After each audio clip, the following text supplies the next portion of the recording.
Thanks for joining us for this session that highlights some of the great improvements we've incorporated into BricsCAD V24 to make your site design and grading workflows even more optimized.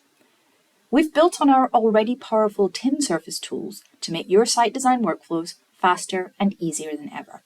And we've also improved the tin surface interface to make it more intuitive so that it's faster and easier to learn, so you get things done in less time. You also have more control over your site design process, and you've got great tools like cut and fill volume that allows you to do cost estimates or progress tracking. So in this session, we will show you how to create a grading object, edit the geometry of that grading object, change corner types, and do some volume calculations. Now let's move on to our grading scenario. As you can see, this is a scenario involving detention ponds. So we've got a main detention pond with an outlet swale and a spillway going between the two. And we're going to design these using grading objects. This is a really good example for grading objects because it contains a whole bunch of rationalizing different slopes and calculating volumes and doing various annotations afterwards. So without any further ado, let's hand you over to Sean. The typical cross-section we're working with through the main detention pond is shown here. And the part we're concerned with is this area in blue. So we're going to draw a polyline, and that's going to be where the arrow is here. So as you can see, we'll go 1 meter to the left, down into the actual base of the pond. Then we'll come across to the right, flat at 1 meter, and then have a 1:3 batter onto our existing ground. So it's a pretty simple surface. And for the outlet swale, it's even more simple. It will just be a basic tubber banked and battered down to existing surface as well. So without any further ado, let's go and look at the actual geometry. So we have a tin surface here, and we have the polylines that will represent. The red one is our main pond, and the yellow one is our swale. So these have been drawn in the correct positions already, so we won't have to do too much work on this. We focus mainly on the volumes annotations, but let's just show how the grading objects work in general. The first thing we would do before this, of course, is analyze our existing ground and make sure that these are in the correct locations. So we can do everything nowadays from the Civil Explorer. So as we expand this out, we can go to our tin surface here. And on our natural surface, by going to the visual styles, we will turn on contours in a second. Before we do contours, let's have a look at the slope analysis. When I turn the slopes on, you can see here that the system has been graded. So we can see different color ranges for different slopes. So it's obvious that the two ponds are in a flat area already. So straight away we can just glance at the triangle coloration and see that. So depending on how you prefer to do these, you could use this option, or we could turn this off and turn on the contours, or turn both on, but let's leave contours on for a while. So we're looking at the minor interval of 1 meter. Let's make the major interval 5 meters. And to show exactly what's happening here, we put some labels in place. So let's hover over the surface, click on the labels option, and click on contour. We will click on default styles to begin with, and we put some labels just going from north to south. This shows us what we know already, which is that the surface is showing from the north down to the south. The polyline that we've drawn for the detention pond is at an elevation of 45.4. And we can see it's running through the contour at 45, so it's roughly in the right place. So if we wanted to get a more detailed analysis of that, what we could do is add another label. This time, instead of contour, we'll do spot elevation. Again, we'll take default styles, and we'll place the label here. What we can now do, we could do multiple labels, or just pick the one that we initially placed and move this around. So we know the elevation of our polyline, and we can hover over here and see the exact elevation of the thin surface at that area. And we can see it's placed quite well. So it's not going to be a huge amount of cut and fill in our initial pass. So knowing that, we're happy with the first pond. Let's go and look at the second one. So the idea here is that we want to drape this polyline onto our thin surface and then do a grading object from there. So we're more concerned with the slope here than we are with the elevations. What we'll do is select the same option, click on add labels. This time we'll go for slope. I will click on default styles again. I'll go for a 2-point version. I'll just draw a few lines here. You can see our slope is 8%, 7.9, 7.9, 7.1. So it's a pretty consistent flow working down through this natural surface. So again, we don't need to do too much excavation here. We're happy to use the general topography. What we're doing here is just using the labels to prove that to ourselves and document so we can illustrate exactly what we're doing. So with that, let's go and start doing some grading to build these out. So let's go. I'll run the commands from the Civil Explorer here. Obviously, I could click on the ribbon as well. Same commands exist up here. But I'll right click on grading, select create. I'll grab my polyline and I could go for my target surface. First of all, I want to create the actual pond area. So I'll use slope offset and I will press enter for the entire length. So from the cross section, we want it to come inside by 1 meter. I'll press tab and enter a slope of -50%. So I can now see straight away that that's built this initial pond for me, which is perfect. You can see also that it's passing through this contour right here. So it's more or less in the right place visually. We properly illustrate that with some cut fill contours in a while. If I was to go and turn on my modeling view style, you can see this far more clearly here. So what I'll do actually is on my thin surface, I will turn my triangles off so you can see this very clearly. So we're passing right through that 45 meter contour. So what we'll now do, I'll switch back to a 2D wireframe view, make this easy to see. We'll continue on from that same line.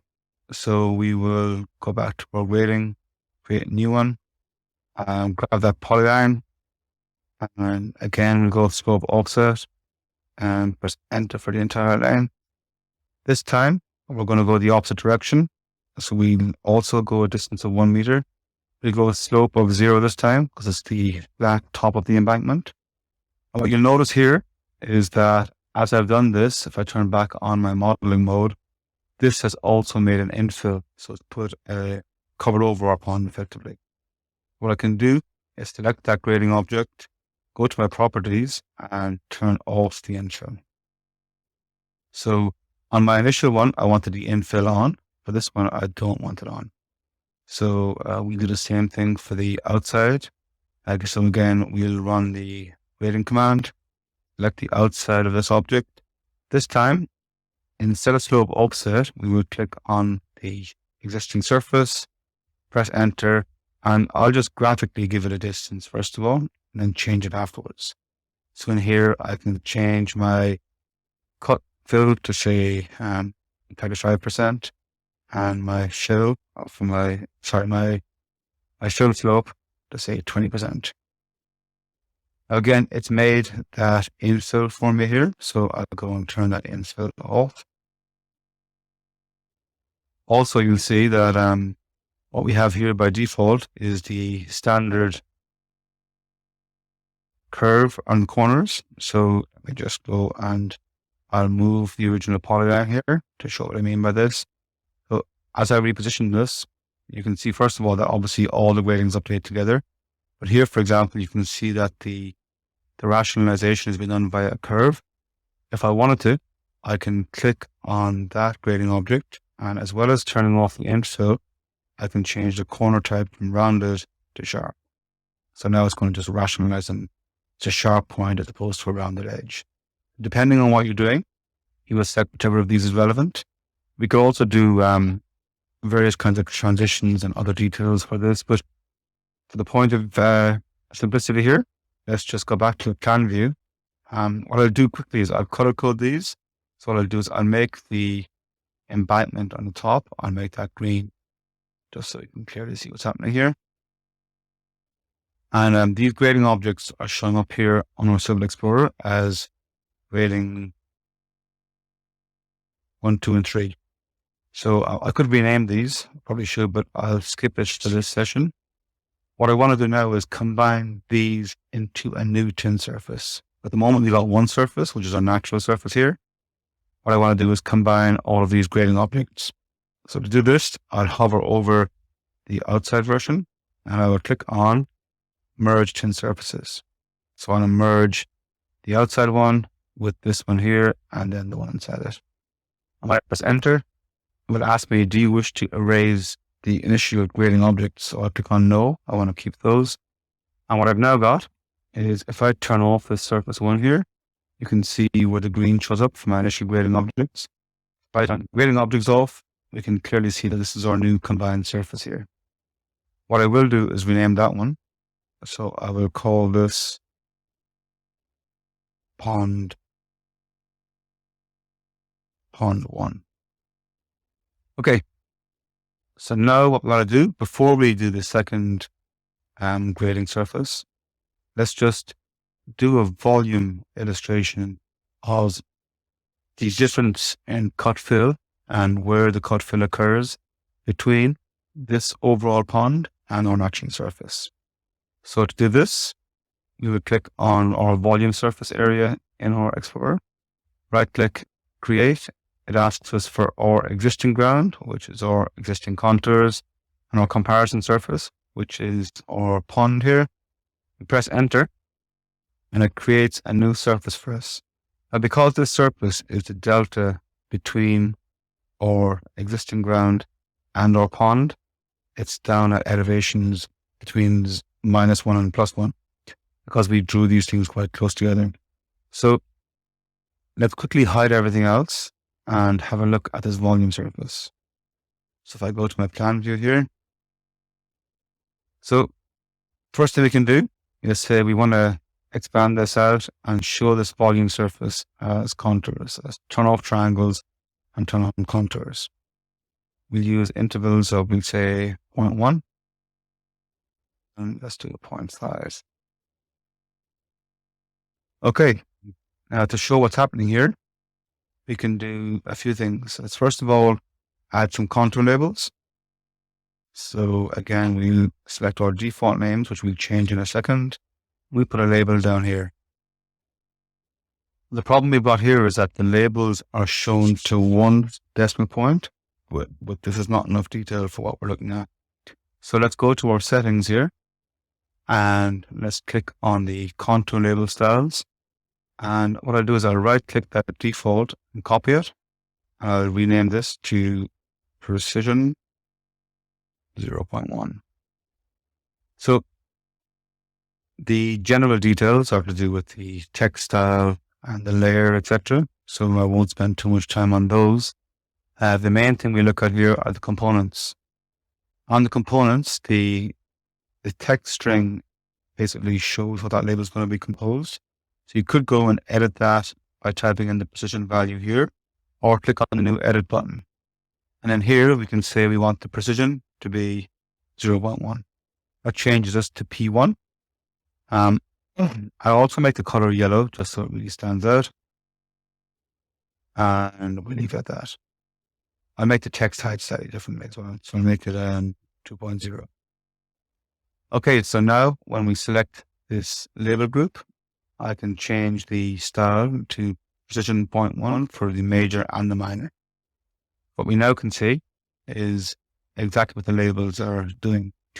So you can see where the difference in elevation is 0 at the start, where the batter meets natural ground. Then it progresses down to the depth of the pond, where it goes to 0.7, 0.8, etc. And eventually it gets back to 0 again here, and then goes up and down the pond. So What these labels do is just show that the system is working correctly and give us confidence in exactly what's happening. Obviously, the 0 contours represent the cut fill boundaries.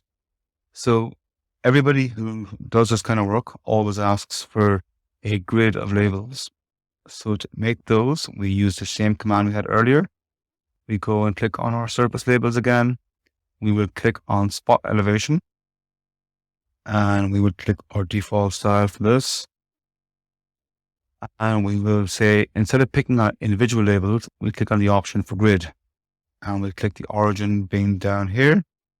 And for the spacing, we'll give it, say, 3 meters left and 3 meters wide. Rotation 0, and the extent, we put it up here. So what we've now got is a grid of labels of the cut fill values at each of those points between all existing ground and our combined detention basin. So that's looking pretty good. We've got the basic labels that we need taken care of. As an extra, what we can also do is go back to our Explorer here. Let's look at our volume surface again. At this time, let's just turn the contours off. And what we'll do is, instead of looking at the slopes like the previous time, let's look at the elevations. So if we turn elevations on, it shows the contours, the triangles, color-coded by way of the delta. So what we can do is, let's say, instead of showing the elevations from maximum to minimum, let's make ranges from a datum. And the datum is going to be 0. So basically, any contours or triangles that are above 0 get one color, and below 0 get a different color. So if it's above, it's going to be green. If it's below, let's put it in the blues. So we can now see, if we turn on our modeling view, we can see that it's clearly marked where the cut fill boundaries are. And if we change the range interval to, say, 1, we can even show different variations within this. What we could also do is change this from displaying 2D triangles. We can make it 3D triangles if we wanted, or 2D contours. So on the contours, if I change my interval now to, say, 0.1, we can effectively see cut fill contours of that entire surface. So we can clearly see exactly where the excavations need to happen, and then the grid of elevation differences shows very, very clearly how that will be executed. So at this point, we've managed to achieve our basic grading.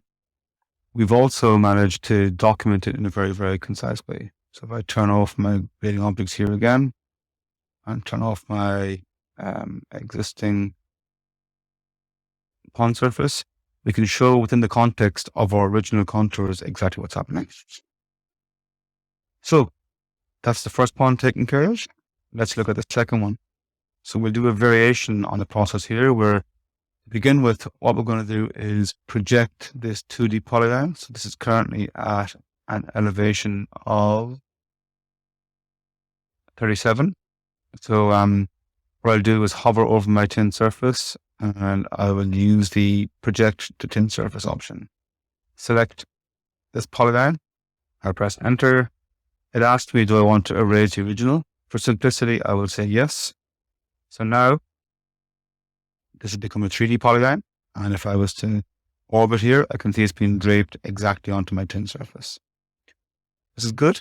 So we're happy that this can be the base of our detention pond, or spillway, and that the existing slope of that ground is exactly what we're after.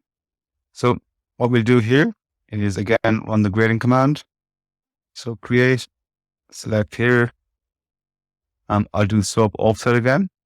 So I will say I want to go the entire length, and I want to go a distance of 1 meter and a slope of 50%. That gives us our basic shape here. We'll do the same thing as the last time, where we will then work from the outside of that. So again, we'll click on grading, select here, And this time we'll go to our existing ground, entire length, and we'll give it the appropriate slopes. And as per the last time, what we would do here is select this and go to our infill and turn that off. So from here, we can do the exact same procedures as we had previously to combine these and create the various volume calculations. We can see that using the grading object gives us total flexibility for running through all these. For these scenarios, I didn't need to balance the cut fill, which is obviously also available. And what I should have been doing really was selecting these objects and calling this one Pond 2, Pond 2, etc. I should have been renaming these as I was going through it. So with that, thank you for watching the session. The version that we did previously was a lot more detailed, and we also exported into Twinmotion afterwards. So we're happy to give you a link to that. Please leave us know if you're interested and leave us know any questions. Thank you again. Thanks again for joining us for this session that highlights how BricsCAD can make your site design and grading workflows even better. Be sure to check out these other great sessions showcasing our civil survey tools.